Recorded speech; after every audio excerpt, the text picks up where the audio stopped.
안녕하세요. 서울에서 살고 있는 42살 여성입니다. 제가 어릴 때부터 부모님에게 늘 들은 말이 있습니다. 나쁜 짓 하지 말고 착하고 바르게 살아야 한다고 말이에요.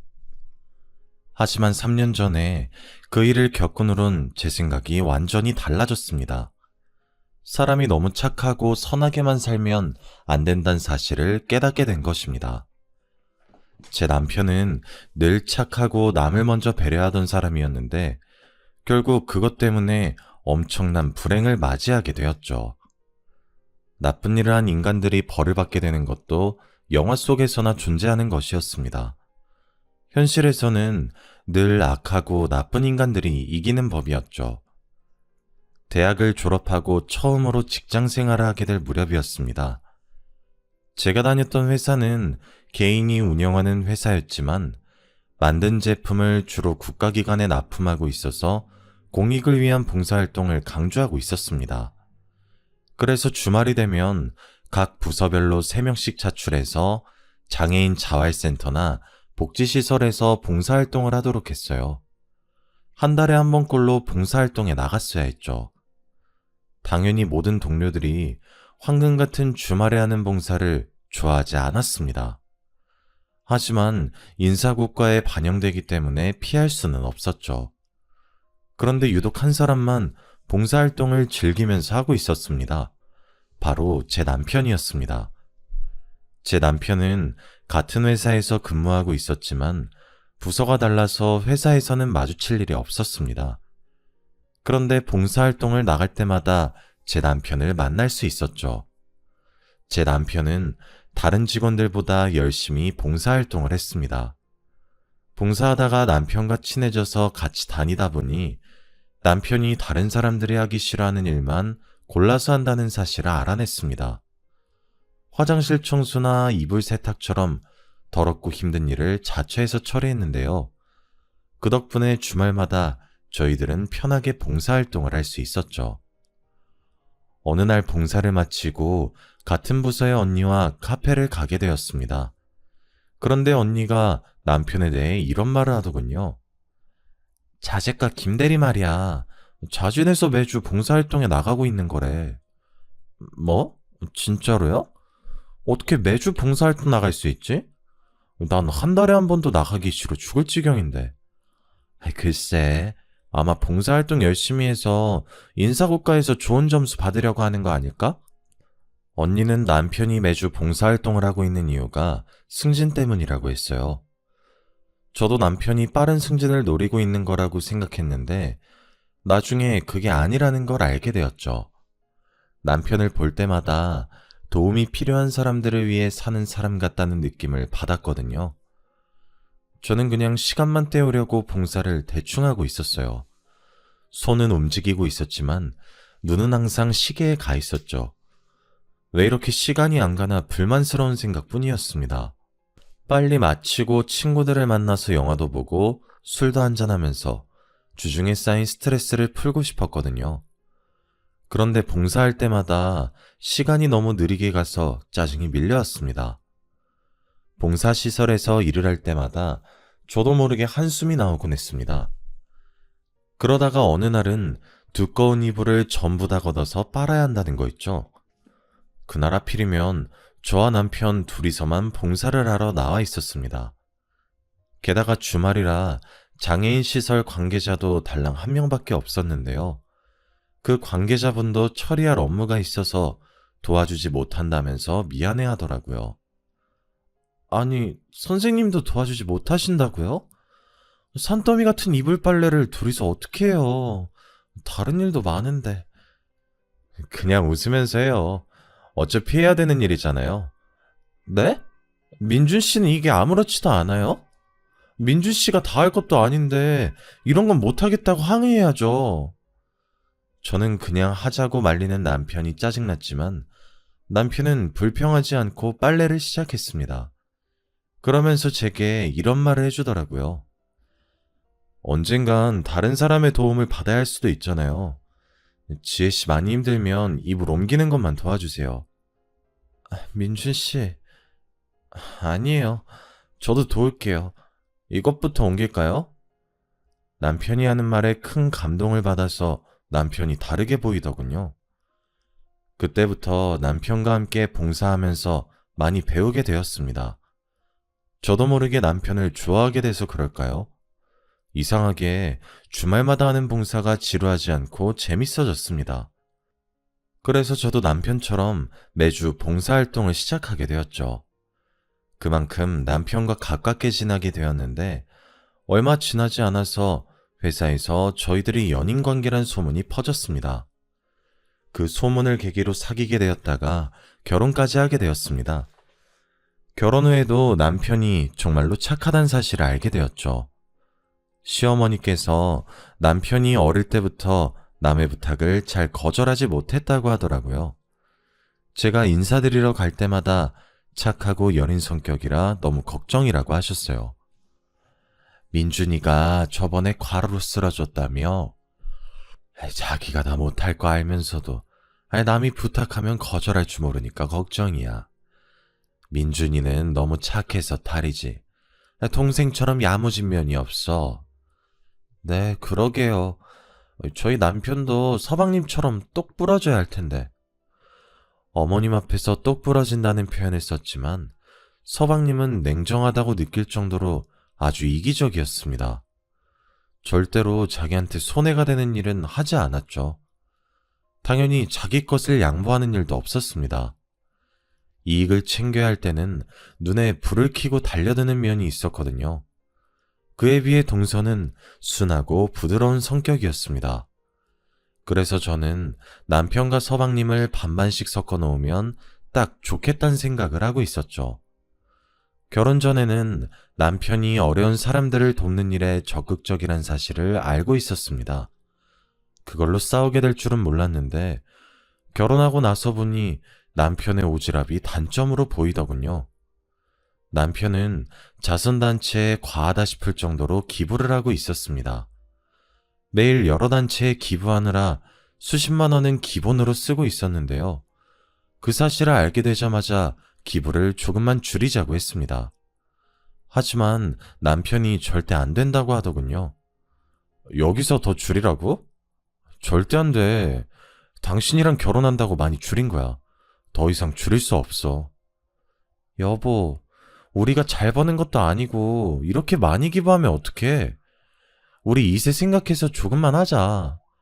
시댁에서도 이 이야기로 싸우기 시작하자 서방님이 나서서 바보 같은 짓 좀 그만하라고 하더군요. 아직도 그걸로 싸우고 있는 거야? 민준아, 네가 아무리 주머니 털어봐야 엄발의 오줌누기야. 걔네들이 행복해지거나 출세하는 것도 아니니까 괜히 쓸데없는 짓 하지 말고 형수님이나 잘 챙겨. 곧 애도 생길 텐데 네 가정에 집중해야지. 그래, 네 말도 맞아. 앞으로는 내가 알아서 조절할 테니까 걱정하지 마. 남편이 서방님 말에 불편해하면서도 저한테처럼 반박하지 않더라고요.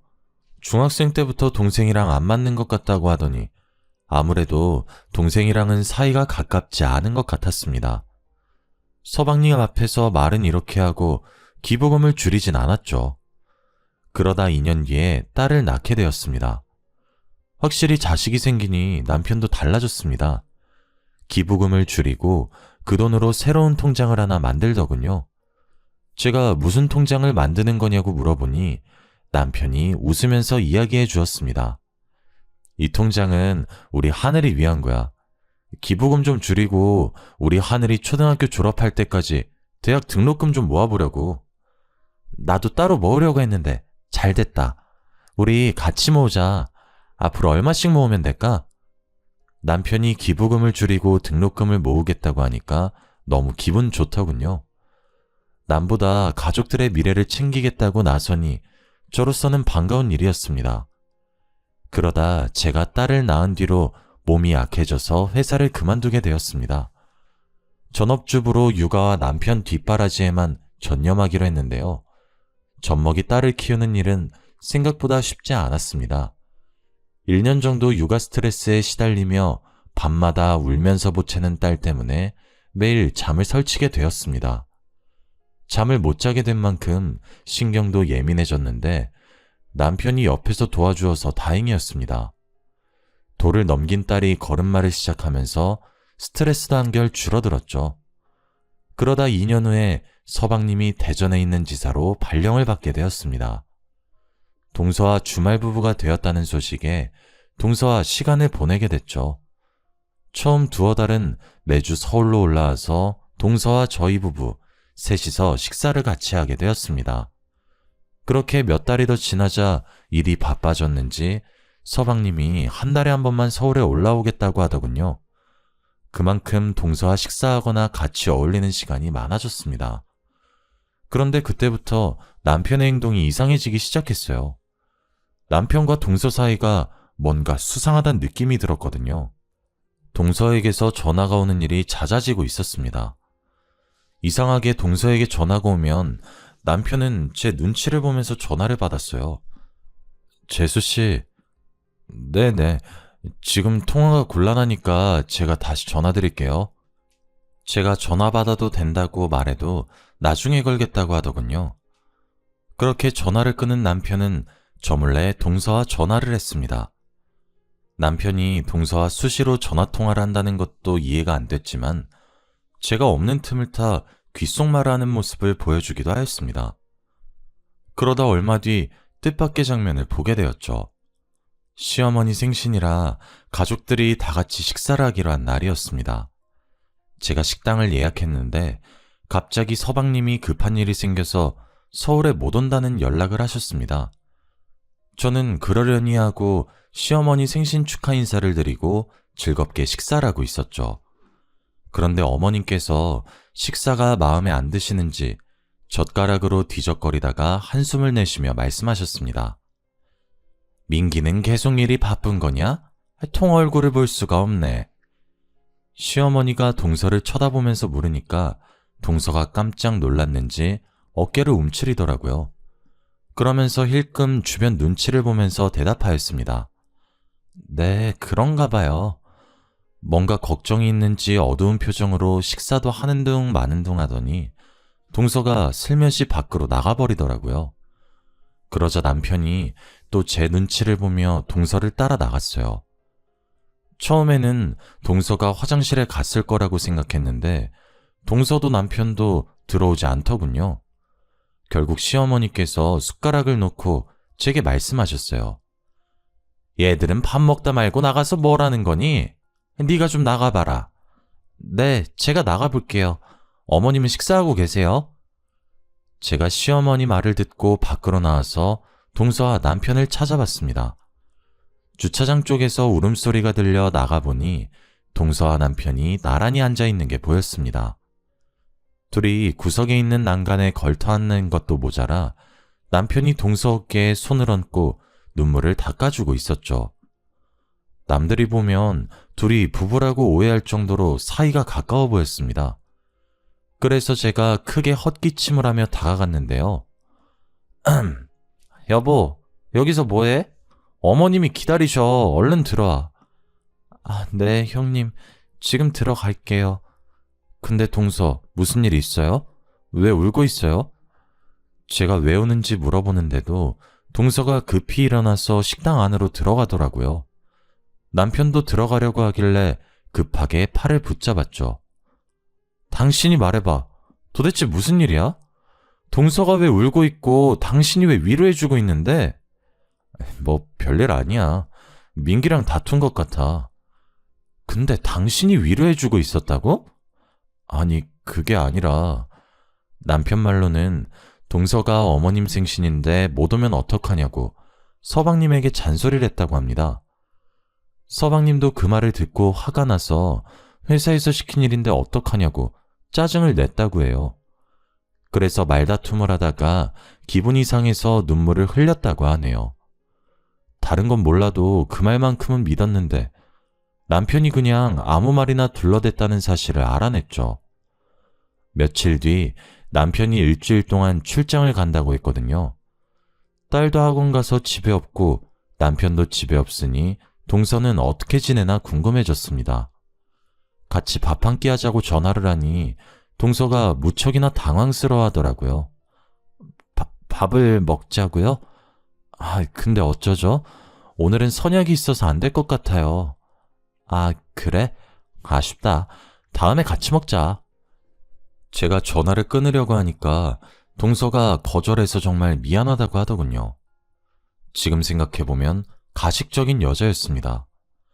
다음날 제가 충격적인 전화를 받았거든요. 출장을 갔다는 남편이 교통사고가 났다는 거 있죠? 게다가 생명이 위태롭다는 연락을 받고 온몸이 굳어버리고 말았습니다. 병원으로 가는 내내 심장이 터질 것 같았어요. 그저 남편이 무사하기만을 바랬는데요. 모 대학병원 중환자실에 들어서니 익숙한 모습이 눈에 들어왔습니다. 남편 옆에 동서가 누워있는 거 있죠? 들어올 때 경찰들이 있던 게 생각나 다시 밖으로 나가 경찰들을 찾았습니다.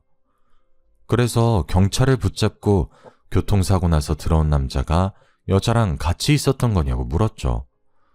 그랬더니 경찰이 남편 차에 동서가 같이 타고 있었다고 이야기해 주었습니다. 출장을 간 남편 차에 동서가 왜 타고 있었는지 이해할 수가 없었습니다. 그런데 경찰이 더 충격적인 말을 해주더군요. 차량 블랙박스를 바탕으로 사건을 조사해보니 남편과 동서가 불륜관계였단 것이었습니다. 저희는 두 분이 부부관계인 줄 알았습니다.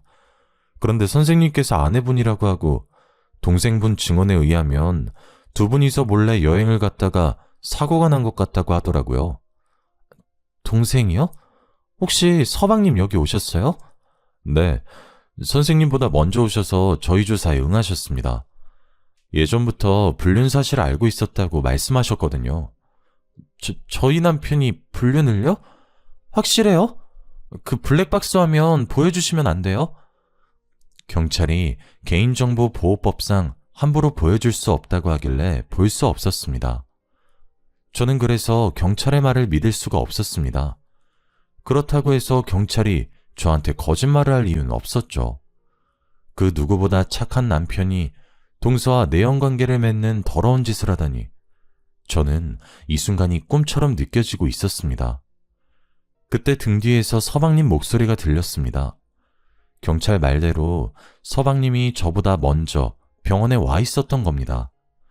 제가 언제부터 와 있었던 거냐고, 혹시 블랙박스 동영상은 봤냐고 물어보니까 서방님께서 굳은 표정으로 말씀하시더군요. 형수, 나 사실 블랙박스 동영상 본 적 있어. 누가 내 차 긁고 갔길래 블랙박스 동영상 확인해보니까 둘이서 몰래 여행을 갔더라고. 이번만 간 게 아닌 것 같아. 운전하면서 별의별 짓을 다 하는데 사고가 날 수밖에 없겠더라. 그러니까 형수님도 마음 굳게 먹고 이겨내야 돼. 나도 너무 기가 막혀서 믿겨지지 않지만 지금은 경찰 조사를 믿을 수밖에 없어. 어떻게 이런 일이... 전 믿을 수 없어요. 서방님은 왜 말씀해주지 않은 거예요? 제 남편이 바람을 피고 있으면 말씀해줘야죠. 내가 어떻게 그래. 우리 애들이 이혼 가정이라고 놀림받을까봐. 이번만 참자. 이번만 봐주자. 용서해주려고 노력하고 있었는데. 서방님이 울길래 저도 눈물을 흘렸습니다. 그날만 운 게 아니었습니다. 제가 몇 날 며칠을 울면서 제발 아니길 바랬지만 며칠 후에 경찰이 사고에 대한 결론을 내려버렸습니다. 남편이 회사 일로 출장을 간다는 것도 거짓말이었죠. 블랙박스를 근거로 남편과 동서가 내연관계였으며 남편의 운전부주의로 사고가 났다는 사실이 밝혀졌습니다. 설마 했는데 하늘이 무너지는 기분이 들었죠. 제가 분노에 차 안절부절 못하는데도 서방님은 차분하셨습니다. 사실 전부터 남편과 동서가 수상해 보였다고 이야기해 주었는데요. 형수님한테 이런 말까지 하게 될 줄은 몰랐네. 제가 대전에 내려가면서부터 민준이랑 집사람 사이가 더 가까워진 것 같더라고. 사실 전부터 이상하긴 했는데 서방님은 몇 달 전에 있었던 어처구니 없는 일을 이야기해 주었습니다. 서방님께서 주말 업무가 남아서 서울에 못 올라간다고 동서에게 전화를 했다고 하는데요. 그런데 생각보다 업무가 일찍 끝나서 급히 서울로 올라갔다고 합니다. 집에 들어가니 남편과 동서가 같이 있어서 깜짝 놀랐다고 하죠. 아니, 형이 왜 여기 있어? 네가 없으니까 재수씨가 심심하다고 해서 놀러왔어. 왜? 내가 못 올 때라도 왔어? 그건 아닌데 놀러 올 거면 말을 하지 그랬어. 네가 있어서 깜짝 놀랐잖아. 가족끼리 놀러 올 수도 있지. 놀랄 게 뭐가 있어? 남편의 당당한 태도에 서방님은 더 이상 할 말이 없었다고 합니다. 동서가 남편과 자주 연락하거나 만난다는 사실을 알고 있었지만 설마 그런 짓을 저지를 거라고는 상상조차 못했다고 해요. 서방님의 말을 들으니 남편과 동서가 은밀하게 뭔가를 속삭이던 모습이 떠올랐습니다. 주차장에서 남편이 어깨를 토닥여주면서 속삭이던 모습. 믿고 싶지 않았지만 둘이 불륜을 저지르고 있는 것 같았죠. 일단 남편과 동서가 정신을 차려야 불륜에 대해 캐묻던지 할 수 있을 것 같았습니다. 그래서 저는 시어머니께 딸을 맡기고 남편 옆에 붙어서 간병을 했습니다. 말도 하지 못하고 누워있는 남편을 보니 만감이 교차하더군요. 마누라 몰래 재수씨와 재미를 보다가 천벌을 받은 것 같다는 생각도 들었죠. 서방님도 회사에 휴가를 내고 병원에 자주 들리셨습니다. 그런데 며칠 뒤에 서방님이 누군가와 전화통화하는 소리를 듣게 되었습니다. 화장실을 다녀오는데 비상구 쪽에서 서방님 목소리가 들려오더군요. 아씨, 조금만 더 기다리라니까. 의사가 그러는데 둘 다 의식 돌아올 가능성이 거의 없대. 그러니까 안심해. 하여튼 저것들이 빨리 없어져야 마음 놓을 텐데. 그 말을 듣는 순간 등골이 섬찟해지더라고요. 그날만 그런 것이 아니었습니다. 서방님이 자리를 비운 날 담당 간호사가 제게 다가오더니 간호사실로 따라오라고 하는 거 있죠? 그 간호사를 따라가자 제게 이상한 말을 해주었습니다. 일주일에 한두 번 오시는 분, 김민준 보호자분 동생 되시죠? 그 보호자분 진짜 이상해요. 형님분 휴대폰에 엄청 집착하더라고요. 네? 서방님이요? 네, 김민준님이 병원에 실려온 첫날에 핸드폰부터 챙겼어요. 교통사고 났는데 어디 다쳤나, 숨은 붙어있나 확인도 안 하더라고요. 그리고 그분이 어떤 여자와 전화통화하는 것도 들었는데요.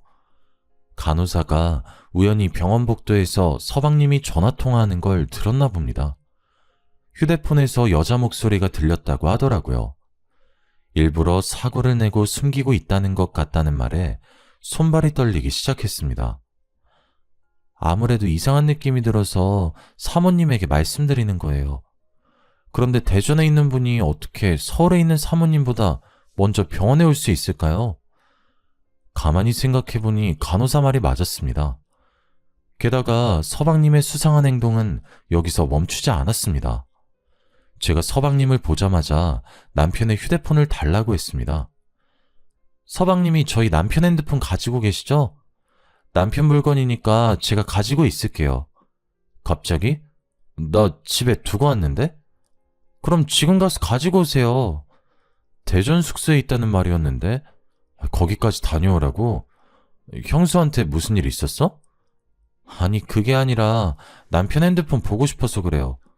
그 사람이 속도 위반하거나 신호 위반할 사람이 아닌데 갑자기 사고가 나서. 설마 나 지금 의심하는 거야? 지금 무슨 소리 하는 거예요? 제가 왜 서방님을 의심해요? 근데 왜 핸드폰을 보고 싶어 해? 핸드폰에 무슨 증거라도 남아있을까봐? 내가 확인해봤는데 아무것도 없었어. 그렇다면 다행이지만 남편 사진이라도 건지고 싶어서 그래요. 저한테 남편 사진이 별로 없어서. 그래? 그럼 내가 줄게. 나 형 사진 많이 있어. 서방님, 이렇게까지 안 주는 이유가 뭐예요? 그냥 줄 수 있잖아요. 너야말로 이상하다? 왜 자꾸 핸드폰을 달라고 하는 거지? 제발 주세요. 우리 하늘이가 가지고 있고 싶다고 했어요. 정말 서방님이 뭔가 숨기고 있다는 생각에 눈물이 나오더라고요. 막장 드라마 같은 일이 나한테 일어나다니.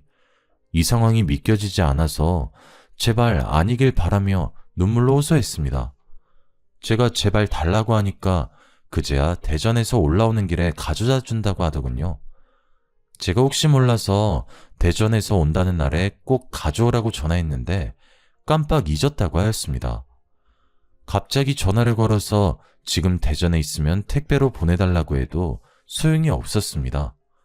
굳이 자기가 가지고 있겠다면서 끝까지 휴대폰을 주지 않더군요. 일주일 뒤에 남편이 세상을 떠나고 말았습니다.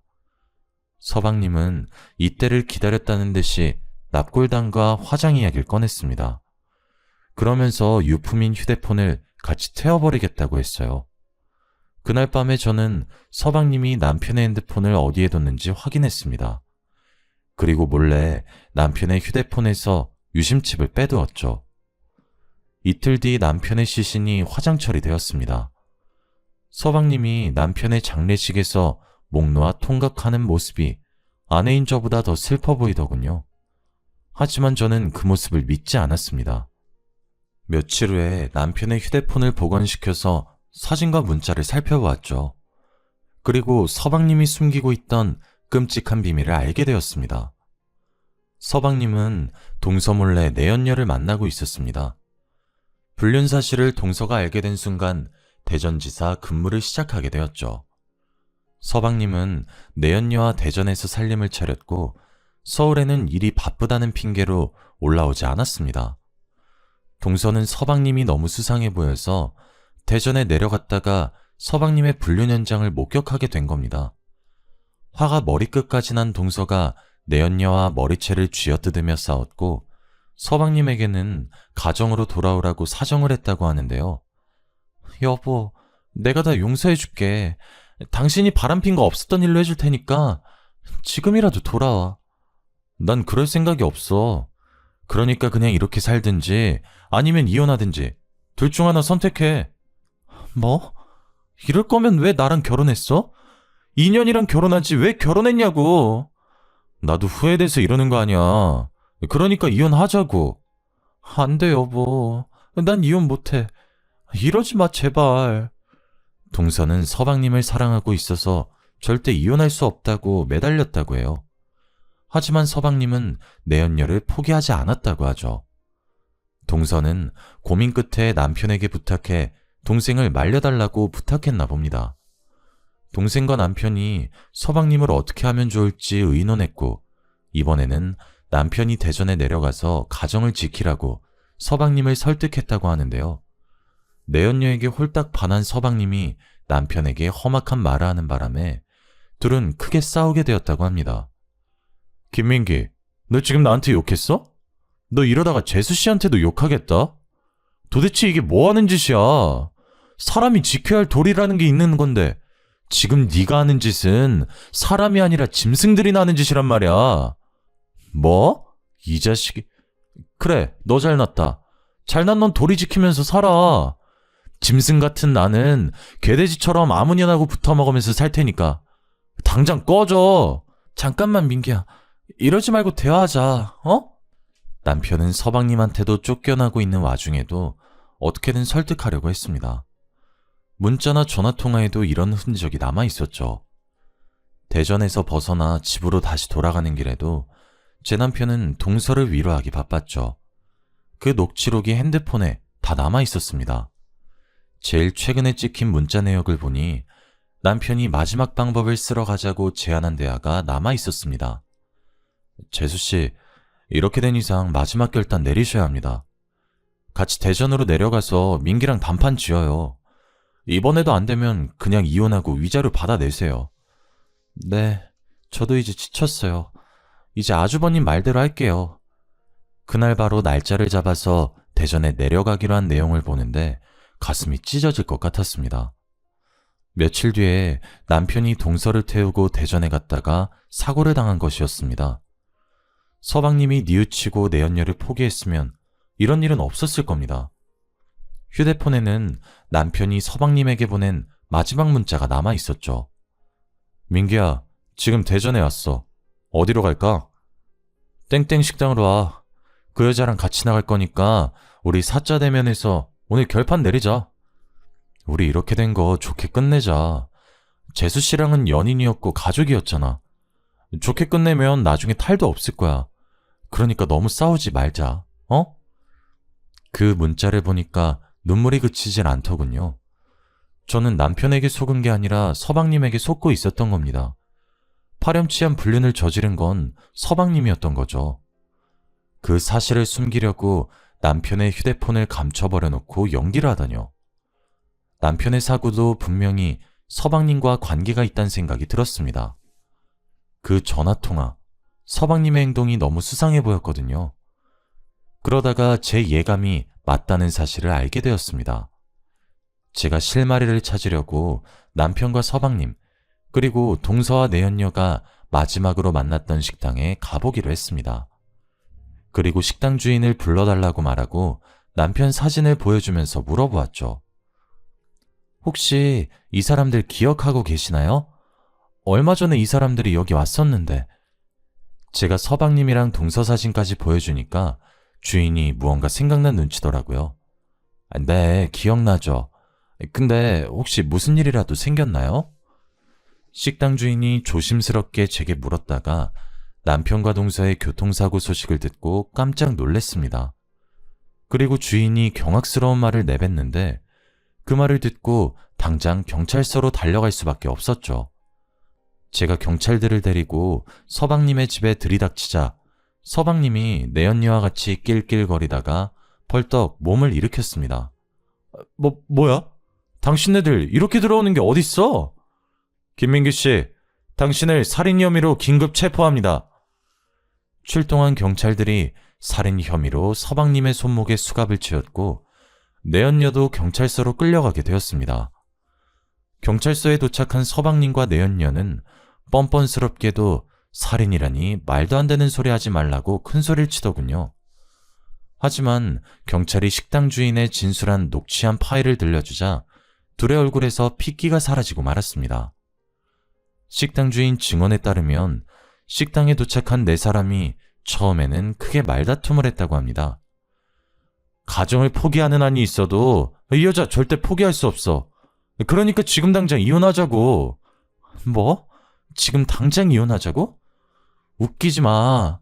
이혼 소송에서 당신이 가진 돈 전부 다 위자료로 받아낼 거야. 서방님은 합의 이혼을 하자고 했지만 남편과 동서는 위자료를 청구하겠다고 맞선 겁니다. 이혼 소송할 변호사까지 구해뒀다는 말에 서방님과 내연녀가 밖으로 나가서 뭔가 밀담을 나눴다고 하는데요. 그 밀담을 식당 주인이 듣게 되었다고 합니다. 고기를 구울 숯불을 피우느라 밖에서 일하고 있었는데 서방님과 내연녀는 누가 듣고 있는 줄 몰랐던 거죠. 와, 좋게 이혼하자고 할 땐 언제고 위자료를 달라고 하네. 저것들이 한통속 돼서 나를 뜯어먹으려고 설치는데 어떻게 하지? 가만히 있다가는 당신 돈 전부 다 날리겠는데? 내가 보니까 전현이 돈독이 단단히 오른 것 같아. 원래 나 없으면 죽을 것 같다고 찔찔 짜던 앤데 김민중 그 자식이 옆에서 바람 넣어서 그런 거야. 미친 자식. 죽여버리고 싶어. 여기엔 다 담진 못했지만 서방님은 남편과 동서에게 입에 담기 힘든 욕을 했습니다. 그걸 들은 내연녀는 더 엄청난 말을 내뱉었죠. 그럼 죽여버리자. 아무도 모르게 죽일 방법 알고 있어. 식당 주인은 그 말을 듣고 가슴이 철렁 내려앉았다고 합니다. 장난삼아 하는 말이 아니라는 걸 알고 그때부터 둘의 행동을 유심히 살폈다고 하는데요. 내연녀가 약국으로 달려가자 자리로 돌아온 서방님이 동서에게 갑자기 원하는 만큼의 위자료를 주겠다고 약속했습니다. 그래, 이렇게 된 거 전부 다 내 잘못이니까 당신이 원하는 만큼 위자료 줄게. 머리 아프게 소송 같은 건 하지 말자. 뭐? 정말로? 동서는 서방님이 자리 비운 내내 울다가 눈물을 뚝 그쳤다고 해요. 서방님은 그런 동서를 살살 달래서 합의를 봤다고 하죠. 그리고 내연녀는 서울로 돌아가려는 남편에게 수면제가 든 피로회복제를 주었다고 합니다. 가는 길에 이거라도 드세요. 밤도 깊은데 서울까지 가시려면 피곤하실 거예요. 피로회복제 사러 약국 가신 거였어요? 갑자기 약국 가셨다길래 어디 아프신 줄 알았어요. 아니요, 아프긴요. 하나도 안 아파요. 민준 씨도 아프지 마세요. 식당 주인이 아프지 말라는 말을 듣는 순간 피로회복제 속에서 뭔가를 집어넣어 놓고 착한 척 미소 짓는 내연녀의 모습이 무서웠다고 말해주었습니다. 그리고 남편과 동서가 서울로 출발하자 그 인간들도 급하게 차를 몰고 같은 방향을 갔다고 하죠. 남편과 동서가 처참한 사고를 당했다는 소식을 듣고 기뻐했을 두 짐승을 상상하니 속이 부글거립니다. 사실 그 사고는 짐승들이 의도했던 대로 운전을 하던 남편이 약에 취해 잠이 들었다가 도로 밑으로 추락한 사고였습니다. 더 충격적인 건 동생은 죽고 아내는 의식불명인데도 서방님은 여전히 내연녀와 놀아나면서 남편의 재산까지 가로챌 궁리를 하고 있었던 겁니다. 경찰은 식당 주인의 진술을 바탕으로 둘에게 살인공모를 추궁했지만 이미 인간이기를 포기한 것들은 끝까지 부인했죠. 경찰은 내연녀가 피로회복제를 사기 위해 들린 약국을 찾아내 피로회복제를 수면제와 함께 샀다는 사실을 알아냈습니다. 식당 근처에 있던 방범 카메라에서 내연녀가 피로회복제병에 뭔가를 넣는 모습도 확보했는데요. 결국 경찰 내에서 서방님과 내연녀는 공모해서 의도적으로 남편과 동생을 살해했다는 결론이 났습니다. 검찰은 둘을 살인 및 살인 미수 혐의로 구속했습니다.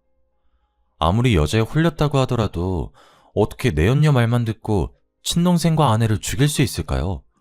서방님 생각을 할 때마다 소름이 끼치고 눈물밖에 나오지 않습니다. 그런데 어처구니 없게도 그 인간들은 재판 결과 실형을 선고받았는데 형벌이 너무 무겁다면서 항소를 했다고 하네요. 항소 결과로 제발 형벌이 가벼워지지 않길 바랍니다. 이렇게 안 좋은 소식만 들리던 와중에 동서가 드디어 의식을 회복하게 되었습니다. 그런데 동서가 사고 이전에 있었던 기억을 다 잊어버린 것 같더라고요. 서방님이 바람피기 전까지만 기억하고 있어서 마음이 아팠습니다. 내가 왜 병원에 있는 거지? 형님, 우리 그이는 어디 갔어요? 그이랑 같이 드라이브 하고 있었던 것 같은데 기억이 안 나. 우리 남편이랑 애들은 안 다친 거죠? 동서, 그게 아니라 동서에게 서방님이 바람피고 있었고 위자료 때문에 동서를 죽이려고 했다고 말할 수 없었습니다. 결국 고민 끝에 동서에게는 서방님이 해외 출장 갔다고 둘러댔습니다. 그리고 동서가 완전히 회복되면 진실을 말해줘야겠죠. 의사는 동서의 회복 속도가 생각보다 빨라서 시간이 지나면 혼자서 걸을 수도 있을 거라고 하더라고요. 저는 동서한테 어떻게 말하면 좋을까요? 사실 동서를 보러 병문안을 갈 때마다 죄책감이 생깁니다. 우리 그이는 왜 안 오는 거냐고 전화라도 해보자고 저를 보채고 있거든요. 그렇다고 해서 갑자기 진실을 이야기해주면 충격받아서 쓰러질까봐 걱정이 됩니다. 아예 처음부터 진실을 말해줄 걸 그랬나 봐요. 어젯밤부터 계속해서 후회가 되네요. 여러모로 마음이 불편해져서 이렇게 사연을 보내봅니다. 제가 어떻게 하면 좋을지 조언해 주시면 감사드리겠습니다.